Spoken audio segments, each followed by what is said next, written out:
eo am-pamolavolana ny sehatra fanaraha-maso ny fitantanana ny tolotr'asam-panjakana na ny passation de marché public no anivon'ny transparency internationale initiative Madagascar amin'izao. Hita taratra mantsy ny filazan'izy ireo fa mila fanaraha-maso mazava ity sehatra ity. Velo Sislay.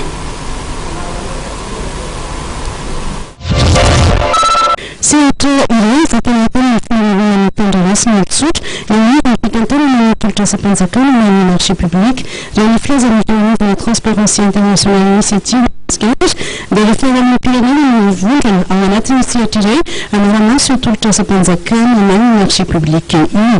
Tokony izy zany observatoire mahaleo tena anara-maso ny marché public eto Madagascar.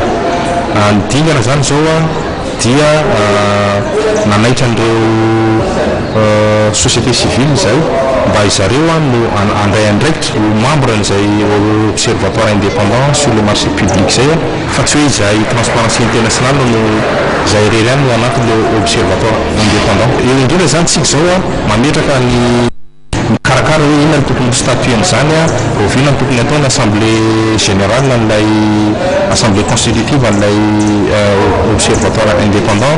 Ny teny hoe misy lesika mafy loatra fa ny zavatra fantatra aloha zany nanasika nareo tamin'ny communiqué de presse nataonay tamin'ireny dia ny marché public nandritra ny francophonie no nataonay à titre indicatif zany no adiadina dia tamin'izay no namoaka hoe 950 ny marché public midikory natao anatin'ny sommet de la francophonie dia za tsy teny hoe tsy nanara-dalàna fa mampieritreritra ny fomba nanaovana anazy.